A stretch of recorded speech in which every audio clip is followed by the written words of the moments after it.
Lab day, which is our CER lab day. Today is a work day for you to analyze your data and to start working on your conclusion, which we call a CER, which is a claim evidence reasoning statement.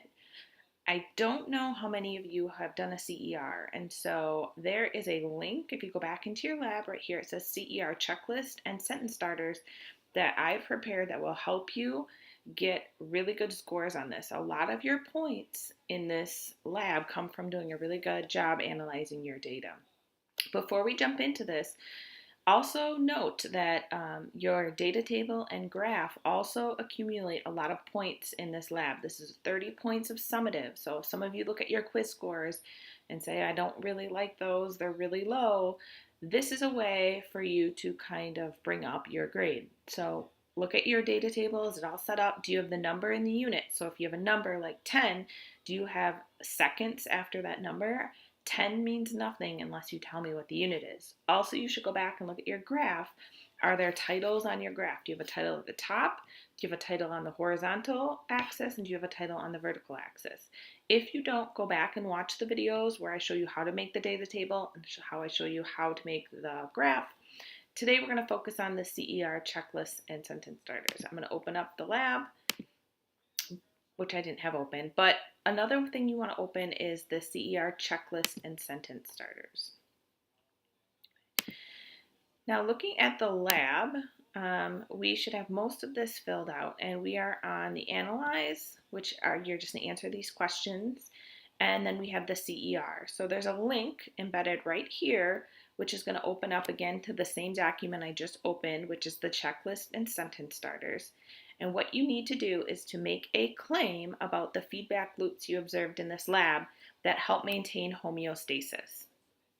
You need to support it through evidence, which is right here, 2 pieces of evidence, and then you need reasoning, which is normally a paragraph that explains the science behind what we've seen. So I'm going to give you an example. I could make a claim, which is usually one sentence, that Ferraris are fast. Your claim is going to be how feedback loops or homeostasis is working through feedback loops during the circulatory and respiratory system.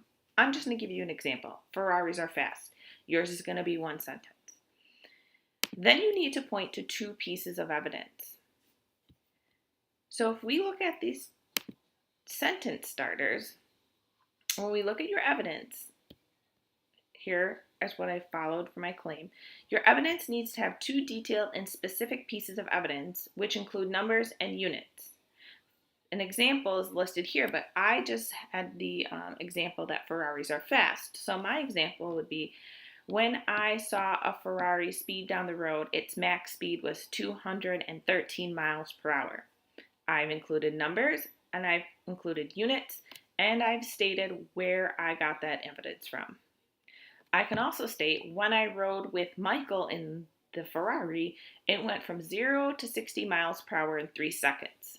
Again, I'm stating where I got that piece of evidence. I'm stating with numbers and units. That's all your evidence is. So this will help you.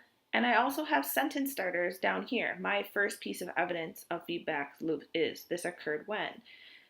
This is how you're going to get your points. You're going to want to use this. And again, it's linked right in the lab, up in here. And so when we write our evidence, it's just those 2 pieces of evidence with number and units. So again, my claim is Ferraris are fast. My first piece of evidence is when I saw the Ferrari going down the road, it was going 213 miles per hour. My second piece of evidence is that when I rode with Michael in the car, the Ferrari went from 0 to 60 miles per hour in 3 seconds. That's all the claim and evidence is. The reasoning is where you really get your most points, and this is where you're going to link your paragraph that explain the hows and whys of what you saw or what occurred. What's the science behind it? This is where students struggle. Do not tell me in the claim Ferraris are fast because, or feedback loops work because. The because part is the reasoning, the science behind that.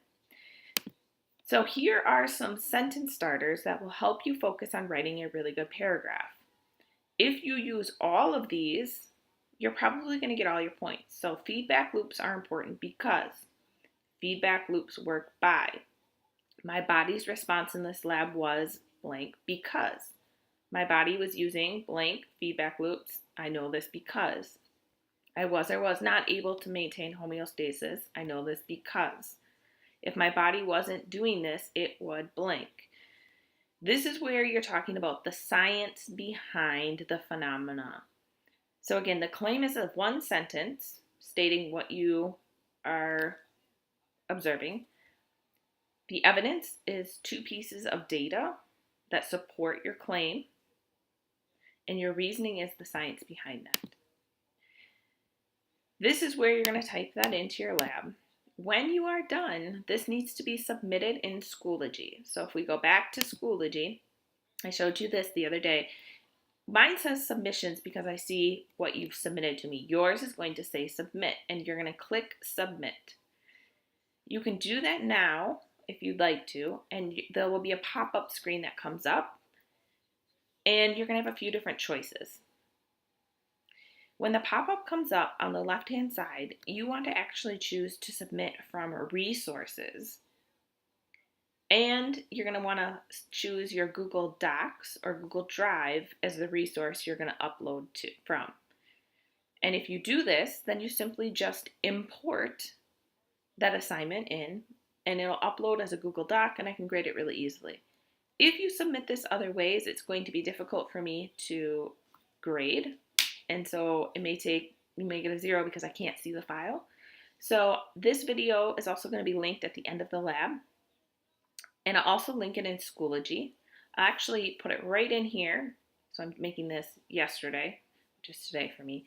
I'll link it right here. There'll be a third link to this video so you can watch it to see how to submit.